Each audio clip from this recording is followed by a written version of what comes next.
Tātad uztaisīšu pāris video par to, kā kāds man ir jaunas mašīnas projektiņš.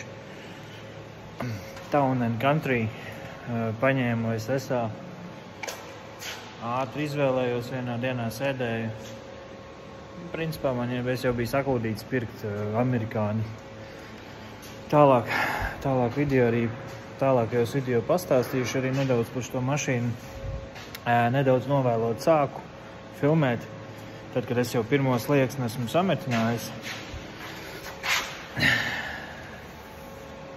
pirmais jau ir nomainīts, bet visu procesu pastāstīšu. Pastāstīšu arī tāpēc, ka principā mans kolēģis, kurš ir sācis ar Voyageriem nedaudz krāmēties, kuram vispār ir Chryslera pieredze, viņš pirmais ir YouTube principā, kurš uzfilmē kaut ko, kā kaut kādi darbi notiek, kaut kāda remonta, pieņemsim metināšanas. Un tad es arī gribu uztaisīt, lai vismaz kādreiz, ja kāds grib kaut ko tādu darīt un nav varbūt skaidrs, ar ko sākt, vai arī kāds notiek, uz ko gatavoties, tad es arī bišķiņ pametināšu, pastāstīšu, ko es daru, kā es daru, parādīšu. Jau sākot vien ar to, kad es tāpat īsti nebiju aizdomājies, ka ir nopērkami remonta sliekšņi. Man viņi ir pilnībā sapūši visā garumā lupatas. Un Interkārā var nopirkt 2-metrīgus remonta sliekšņus. Tūlītās parādīšu. Rekur šitādi sliekšņi. Jau gatavi 2 metrus gari. Man viņus vajadzēs garākus. Sanāk, es ieliku 2-metrīgo gabalu. Un šeit priekšu man vajadzēja vēl vienu strēmeli griezt. Un aizmuguri attiecīgi arī. Visu taisīt jaunu. Un jā. Tātad parādīšu to slieksni, es vairs nevaru parādīt, kā es metināju. Vismaz sākumu beigas es nofilmēju. Ar šo slieksni es parādīšu, kas man te ir un kas man te nav, un īstenībā ir galīgi traki. Parādīšu, kā es viņu izgriežu ārā un uzmetinu jauno slieksni pa virsu. Pēc tam droši vien būs arī špaktelēšanas, krāsošanas. Tad man vēl ir antifrīze noplūda vien jāstājas. Īsāk sakot, taisu uz skati. Janvārī vajadzētu iet skati. Un vēl viena lieta, šie video nebūs droši vien, varbūt skatāmi kaut kādiem kuzovu spečukiem, kas tur ņemās pa bleķiem, tur pārmetina visu, tā teikt, čotka. Bet būsim reāli, ja šitādam Voyagerim, kurus nopirku 500, vajadzētu aizdīt viņu uz servisu pie kāda kuzovnieka, tāda profiņa. Tad šito mašīnu uzreiz var mest miskastē pilnīgi. Tur būtu tāda summa, kā neadekvāts cipars. Viņa pēc tam nemaksātu to ciparu. Tas pats stāsts ir, kad man bija Subaru Forester 2.0 SG. Tad man viņam izrādījās, kad aizmugurē Lanžerona, sākot no Lanžerona galiem, vispār bija lupatas. Tur bija glāzes sapūšas. Tilts, principā, praktiski turējās uz putras. Un es aizdzinu pie sava drauga, kurš ir ļoti labs speciālists, jau ar kuzoviem ņemās arī. Viņš man pārmetināja. Pa draugam man izmaksāja 1200 eiro aizmuguru. Un tas ir, tur vispār nekāda apvainojuma. Es zinu, kas tas ir pa darbu. Tur ir jāņem ārā, viss salons jālas ārā, tad tev ir jāmāk darīt to, ko tu dari. Tu tur visu metini izveido no jauna. Tīpaši, ja tev ir kaut kādas vietas, kuras jau ir rūsā jau pazudušas, tur kaut kādu stiprinājumi punkti tiltiem, skrūvvietas un tā. Tā kā reāli ar šito mašīnu šādu te vajadzētu kādam tā kā kvalificētam kuzovniekam iedot izdarīt, tad tā mašīna remonts viņai izmaksāt, 2-3 tūkstošus. Un viņa sametināta vizuāli vēl joprojām ir visādas skrambas, visādas sūdi, un tā mašīna arī ir kaut kāda vecāka gada, un viņa vienkārši jau sen ir svalkā. Tādēļ šos video es uztaisīšu priekš parastiem cilvēkiem kā es, kas vienkārši paņem, tur pārmetina, kas pārmetināms, uztais vizuālo, cik var uztaisīt un brauc, un bēdu, nezinu, mašīna tehniski jau viņa ir viss kārtībā, viņai vienkārši bleķi lēnām pazūda. Tā kā jā, tāda ideja man ir šiem video. Tāpēc lūdzu profesionāļi, kas tur ar kuzoviem ņemās un dara visu super labākā kvalitātē. Sorry, es neesmu kuzovnieks, bet metināt jau es māku. Taisu kā māku. un priekš sevis. Tāpēc, nu ko, iekārtosimies ērtāk un aiziet.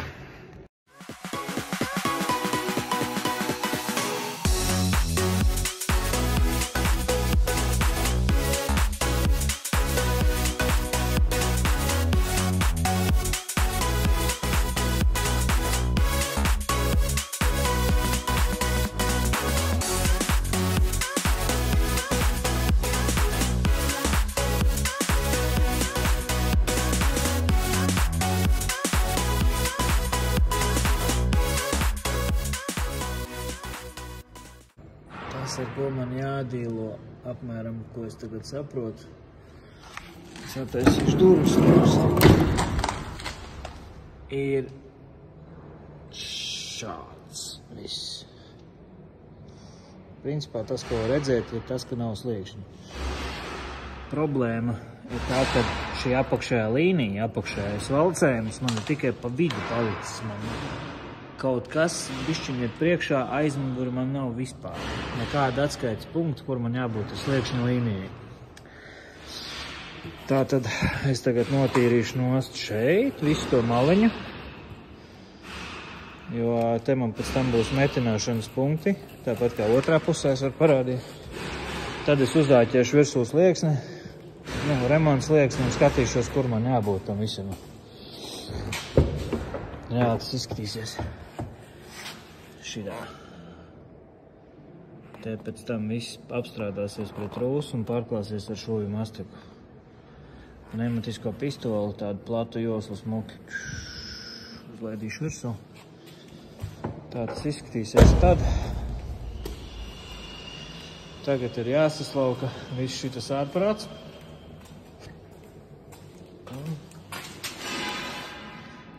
Pagaidām te līdz galam es neko negriezu, lai man ir kaut kāda atskaita šai vietai pret šo vietu, un tad tālāk aizmugurēs zīlēsim. Bet tagad ir jānotīra visu šitā mala, lai viņa ir gatava pieķert slieksniekas.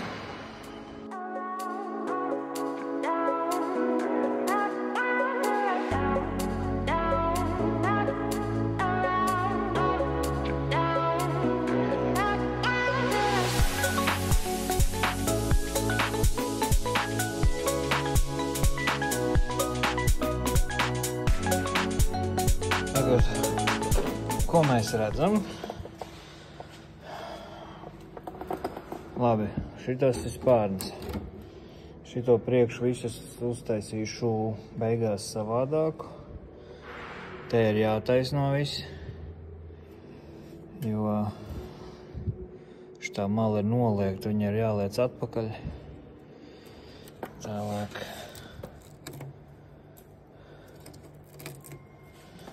Te izskatās, ka ir dzelzis, pie kā metināt. Tātad man vajag, baigi interesanti, man vajag dabūt šito vietu ar visu locījumu līniju. Nozīmē, ka man siena ir jādabūna zemāk. Un tad tāda tā kā eleņķi te man ir. Šitas viss ir nedaudz jāapkopī. Bet šitā vismaz man ir atskaita, kāds ir attālums visu šitajā vietā. Šitas ir oriģināls. Tas man ļoti priecē. Te ir kārtējo reizi, bet kāds ir pūts grubuli, kurš parasti pūdē nost visas mašīnas. Nu jā, un tad līdzīgi kā tajā pusē. Arī tas stūris viss tika būvēts no jauna. Tad līdzīgi arī šitan būs. Savā ziņā mazāk. Te ir droši vien jāliek, ka jāgriež šitāda daļa tā. Tad jāskatās, varbūt L-dzelzīti kaut kādu likt. Vai varbūt atkal tā kā tur es darīju sliku garo līniju. Te kaut kā viņi var pieķert kaut vai uz ķērnīšiem kā līniju, lai viņi stāv vietā, līdz pat aizmugurei. Paskatīties slieksni, cik te ir jāpiedzena. Galvenais, šito atstarp principā var nomērīt. tad, kad te būtu tā līnija, tas L profils 2 mm, ko es izmantoju, tad tālāk varētu šitā pielaist visu klāt.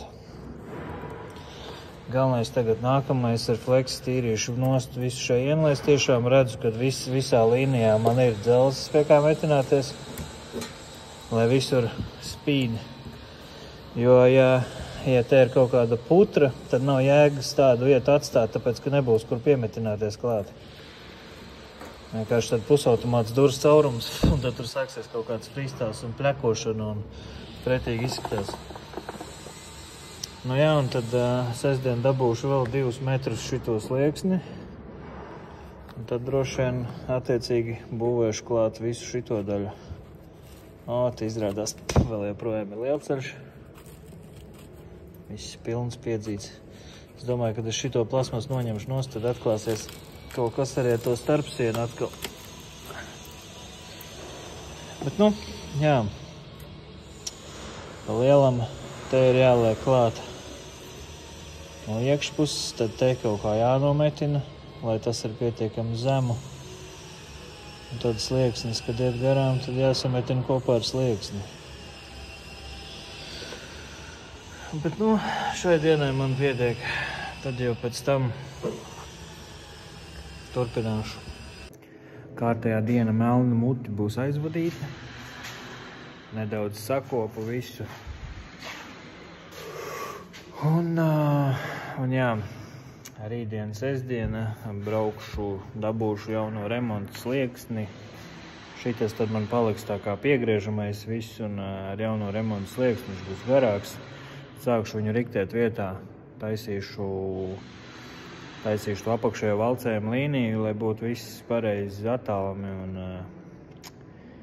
un tad būs atkal 3 dienu maratons, visu metināt, piegriezt, metināt, un tad varēšu ķerties klāt aizmugurē, kur cerams, ka tie stūrīši zem buferi, tur tikai tie, cik stūrīši būs beigti. Kaut kā tā. Paralēli izskatās, ka būs otrs sēna durvis, varbūt arī jāmeklē jaunas, vai arī man uznāks kaut kāda nenormāla maņikāla vēlme, šito tedēļas stūri visu uzbūvēt no jauna, jo tur kretīns ir ar eģipšu sietiņiem, špakteli un kaut kādām stīpiņām, tur piebāzes visu pilnu piešpaktelēts, bet vispār, what the fuck. Jā, šitā narkai arī, šitā te visa vieta bija tāda stīpā ar līmi pielīmēta. Burtiski ar līmi. Tā kā arka bišķiņ arī būs jāpatais, bet jā, tas viss nākamajā video. Pagaidām, čau!